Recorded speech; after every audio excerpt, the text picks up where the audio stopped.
inherited on reckless, on immoral living.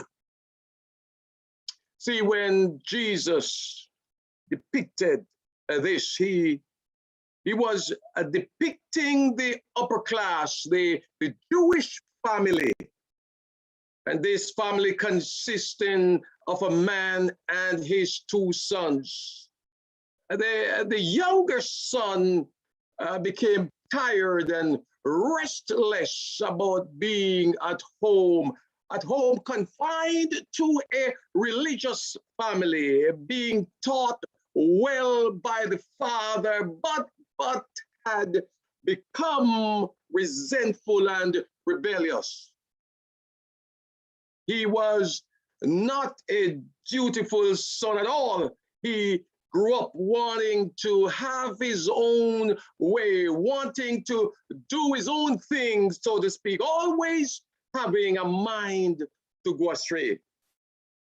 And so he was living in the countryside. He depicted this family in the countryside where farming was the norm, and going to the synagogue was expected. The father had dreams of one day for his sons, in particular the younger one, to become a rabbi or someone that would make himself successful in society. Yes, this young man had great potentials. He didn't even know that, but his father saw it within him, and so his father wanted all of this for him, but he had become weary of the rules, and that his freedom was being infringed upon, and so he wanted to do whatever he pleased, but he thought. This rebellious young man did not want any of those things. In fact, he was tired of the prestigious Jewish academy that he attended. He was tired of religious principles. He was tired of the house rules, and he just wanted out.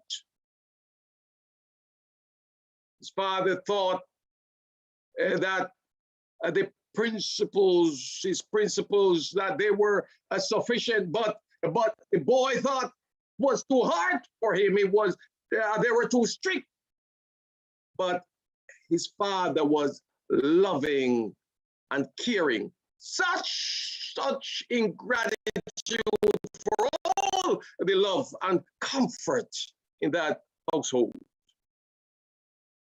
The young man heard about the crowded cities. He heard about the bright lights and the fast lifestyle. He heard about the pleasures of this world. He had enough at home, and he wanted out.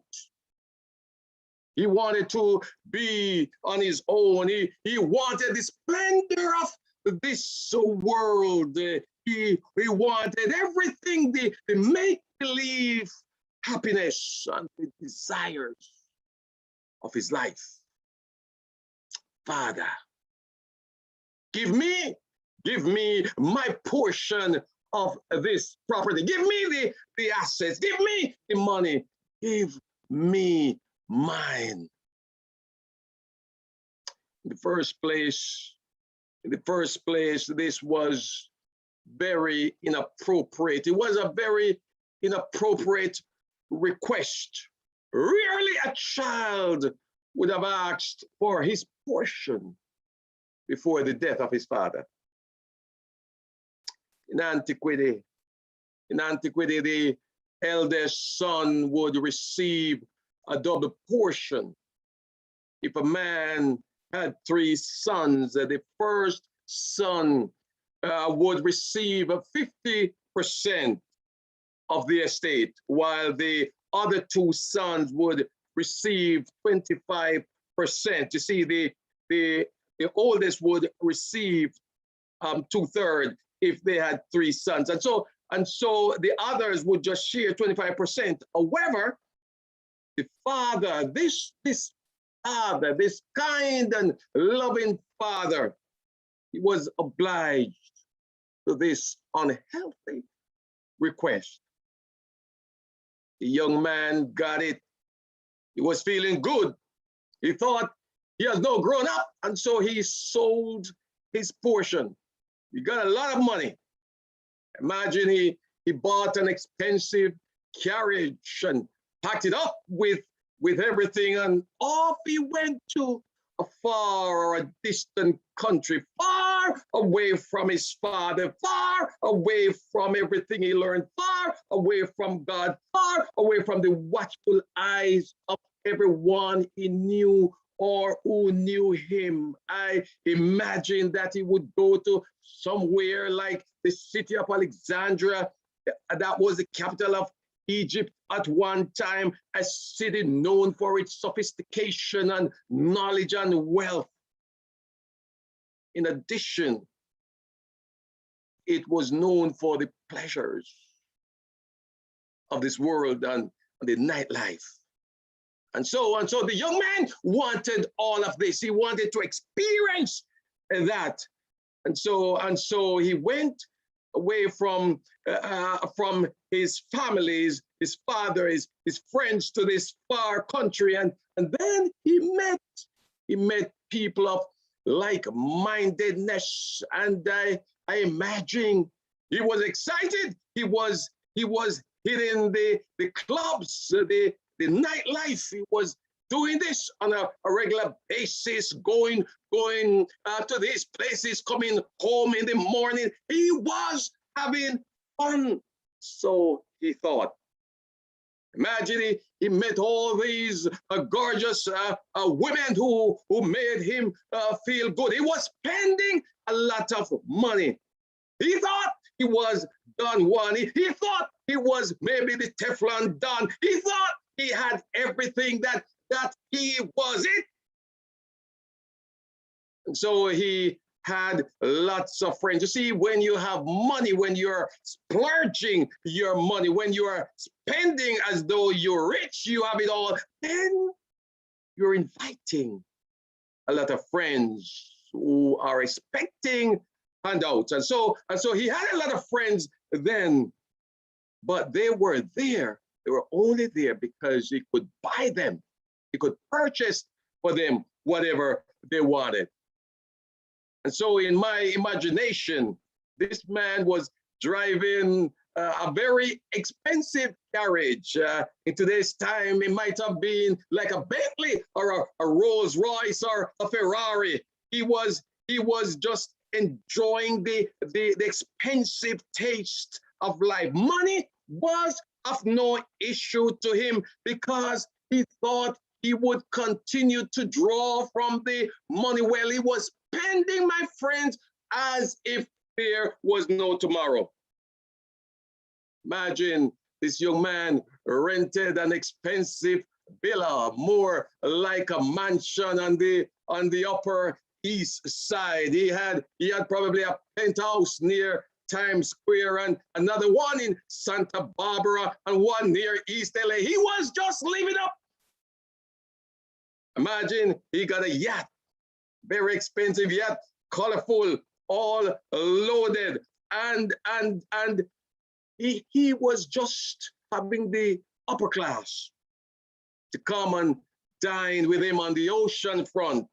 He was living up, living as though, as I mentioned earlier, like there was no tomorrow. Then something happened. Something happened. The Bible says in verse 14, but when he had spent it all, he spent everything now, there was a severe famine in that land, and he began to be in want. There was now a famine, and by this time he had spent all his fortune. And guess what? Guess what? All his friends were gone. They saw that he had no more money. They knew he could not buy them anything else, and they had nothing to do with him anymore. They were not real friends. They were not real friends at all. Because he had no more money, they were gone. My friends, he lost all of his investments. The reaper men came to take his carriage or his cars like today. He lost his mansions and he was evicted from his penthouse. All his belongings were now placed outside. The best of his collectibles were taken by greedy people, and the rest just blown away. They were gone with the wind. Imagine the creditors confiscated any little savings that he had, and now he was penniless. He lost everything. And now in humility and shame went by some friends who helped him to splurge his money, but they were nowhere to be found. They acted as though they did not know him. Nowhere to sleep, nothing to eat. Became drained and dirty, wearing the same clothes that he had been wearing for weeks, day out and day in. He was wearing the same clothes, hungry and depressed. He went searching for a job. He had no skills for the city. There have been no skills. Jobs were scarce because it was a famine. And this made him even more depressed. Bible says in verse 15 that so he went and forced, Bible said he forced himself on one of the citizens of the country who sent him into the fields to feed pigs. He would have gladly eaten the pods, the carob. That's what they were eating. They were feeding to the pigs. They said he would have gladly eaten the pods that the pigs were eating, but they would not satisfy his hunger. He was jealous of even the pigs' food. He said that nobody was giving him anything. He got a low-wage job feeding pigs. Can you imagine a Jewish boy who was taught that pigs or swines were unclean and unhealthy and should be shunned? He now finds himself taking care of them. But that's not all. That's not all at all, because he became jealous of even the pigs and what they were eating. What a condition to find oneself in. What a fall from grace. He wasted his youth.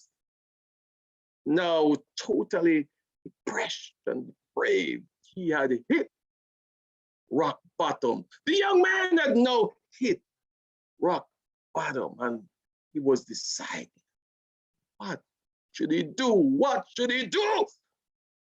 But then verse 17 says that he came, but when he came to himself, he said, how many of my father's hired servants have bread enough to eat, and not only to eat, but to spare, and I perish with hunger. And the Bible says that he came to himself. The Greek ithon means to come, to go, or having come, and the Greek euton of himself, when it's used, euton means it happened from within of himself, by himself. It is like a wake-up call, because he had come to his senses. It is as though a light bulb went off from within him.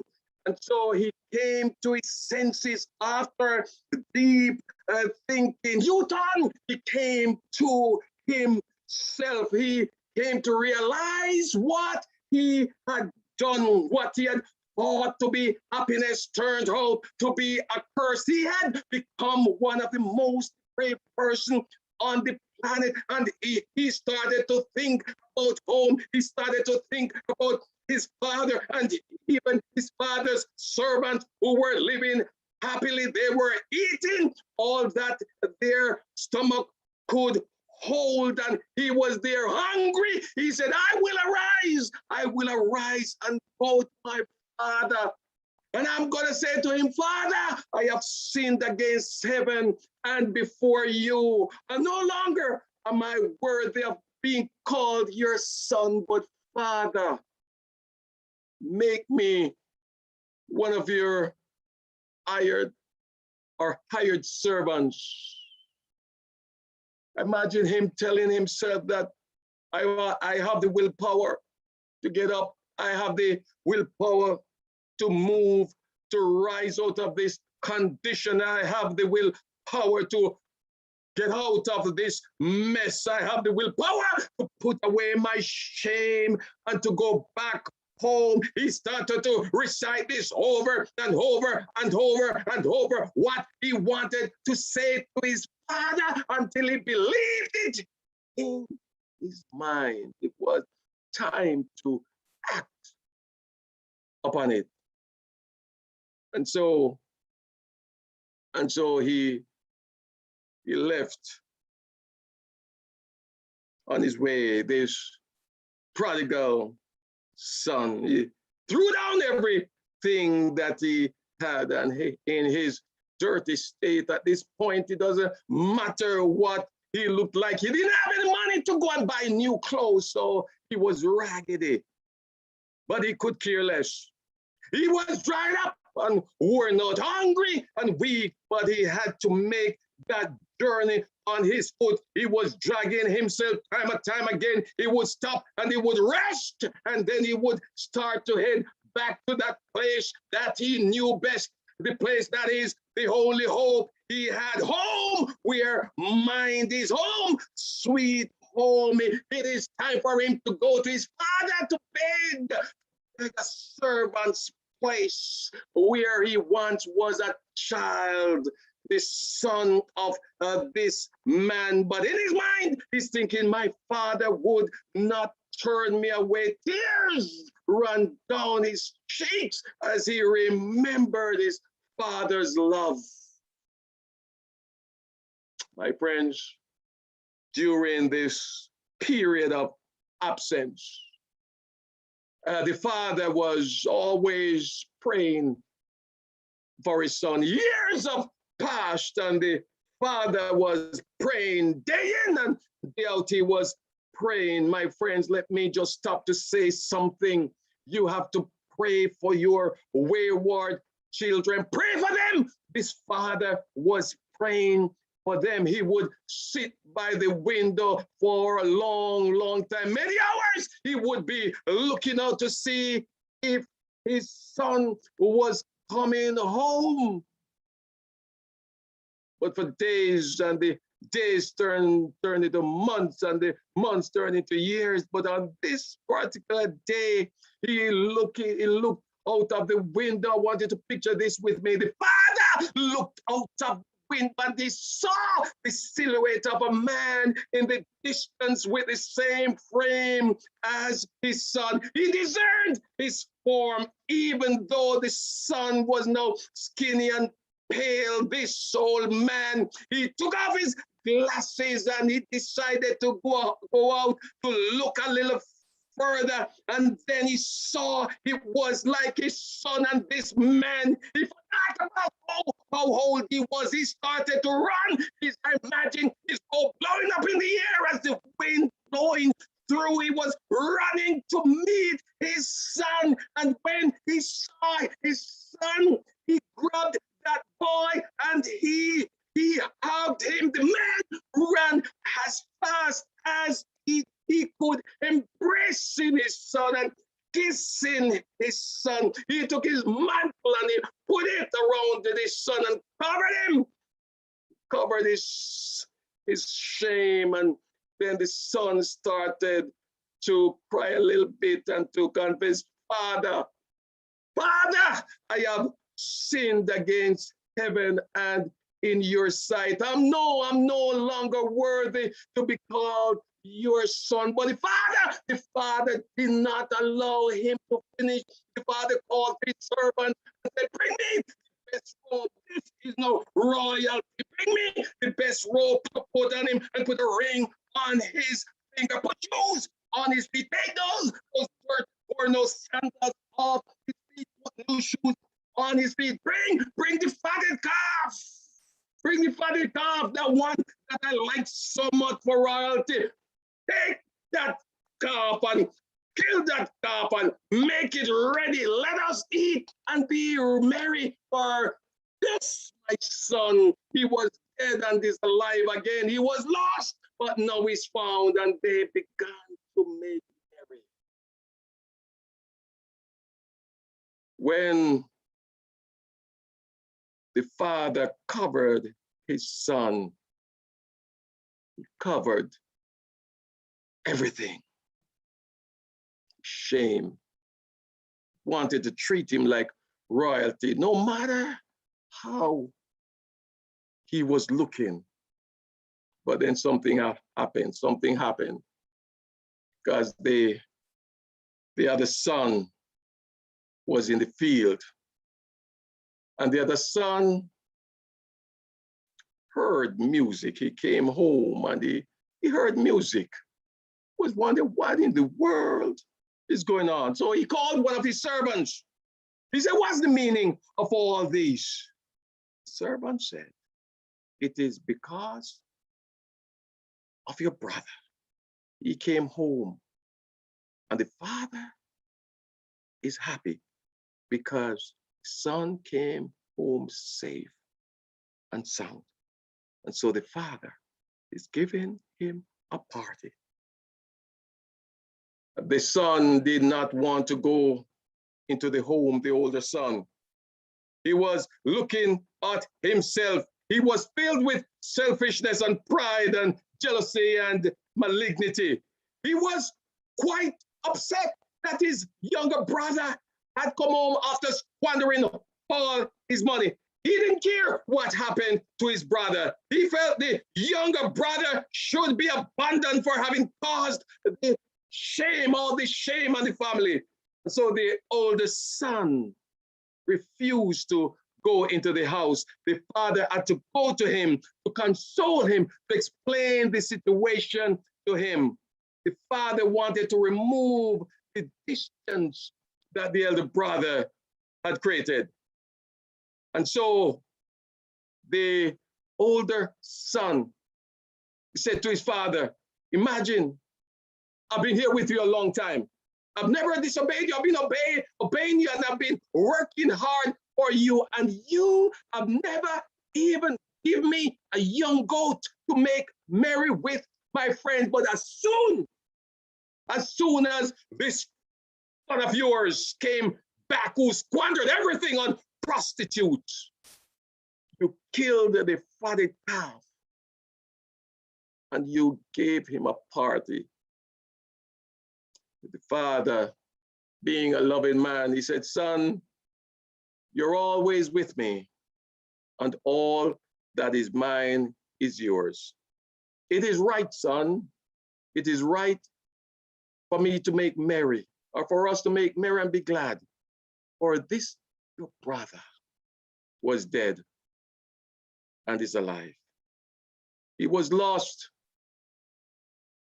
and is found. In other words, he's still your brother. No matter what, he's your brother. To you, he should not be heavy. He should not be heavy because he's your brother. He's your brother. But to the oldest son, he thought for him to come home, that it would create more of a problem. He was hoping that his brother would not have come home. Maybe if he had seen his brother before his father, who knows, he might have discouraged him to go somewhere else. It was Cain who was jealous of his brother. Am I my brother's keeper? Cain asked. Esau could not forgive Jacob for stealing his birthright.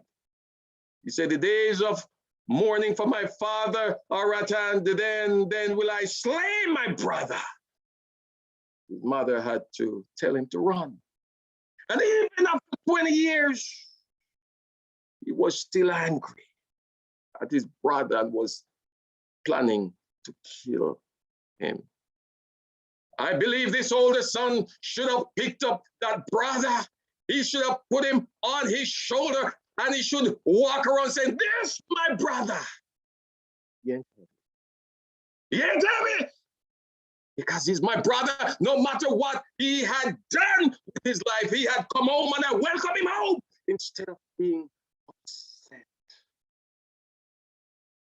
Jesus is the Father whose love is beyond measure. Many of us have strayed away. We have left the church and we have gone our own way. Some have even hit rock bottom. Jesus wants to save us to the utmost. It doesn't matter what we have done. It does not matter what we have been. Even if we are like what Paul says, the chief of sinners. It does not want us to be out there, to be on our own, to fight the enemy. Let me tell you, some of you may have children who might have gone astray, children who grew up in the church and they have gone on the other side. I too have a son who had decided to walk away from the church, even though sometimes he would visit now and then again. And like the father, many times I would look out to see if my son would come home, because he is now experiencing the bright light of this world. That's what he wanted. But I continue to pray, and I'm encouraging you to pray for all those prodigals out there. And so Jesus does not want us to be finally crushed by the enemy. He's constantly trying to woo us to come to him. So I'm telling you to pray for your children. They may not be what you want. They may not have done what you want. They may not have met your expectation, but pray for them. Sometimes it may take years, but pray for them. Don't stop. Pray for them. Pray for your prodigal son. Pray for your prodigal daughter. Bible says Job prayed for his children, stating that they may have sinned. Yes, some people prayed for their prodigal sons and their prodigal daughters for years. Those who have thought that life on the outside was better. Many people have shed tears over the children who have left and now shedding tears of joy because their prodigal son and daughter have now come home back to the fold. I have seen people, pastors, who have shed tears of joy because they have been praying for years for children that have left the church and have come home. Tears of joy, and angels in heaven sharing the joy of their coming home. Psalm 103, it says, "Far as the heaven is high above the earth, so great is his mercy toward them that fear him. As far as the east is from the west, so far as God removes our transgressions from us. Like as a father pitieth his children, so the Lord pitieth them that fear him." God says, "I have loved you with an everlasting love. Therefore, it is with loving kindness have I drawn you myself." Some of you may have strayed and you want to get back. You may want to get back, but you may say in your heart that you want to get yourself together first. You may never get yourself together because the enemy does not want you to come back, but Jesus invites you to come just as you are. Come back broken as you are. He will never turn you away. He will accept you back, just like you are, rugged and worn out. There's a song that I love so much. It says, I've wandered far away from God. Now I'm coming home. The paths of sin too long I've trod. Lord, I'm coming home, coming home, coming home, never more to roam. Open wide the arms of love. Lord, I'm coming home. I've wasted many precious years, but now I'm coming home. I know, repent with bitter tears. Lord, I'm coming home because I'm tired of strain. I'm tired of strain. I'm coming home. I trust your love. I trust you, Lord. I believe in your word. I'm coming home. My only hope, my only plea. Now I'm coming home because I believe that Jesus died for me. Lord, I'm coming home. In closing, I want to tell you something, that when those who have left, like the prodigal son, when you see them coming home to God, leave them alone. But some of you like to become deep sea divers, to go into the bottom of the ocean to dig up what they have done and what they have been. But I'm telling you, leave them alone, because God has forgiven them of their sin. So they are free. They are free. Leave them alone. Saints of God, I pray that God will bless you and God will keep you today. But do not stay out there like the younger son who have repented and decided to come home. Christ will welcome you back, sons and daughters of God. God bless you. Have a wonderful day.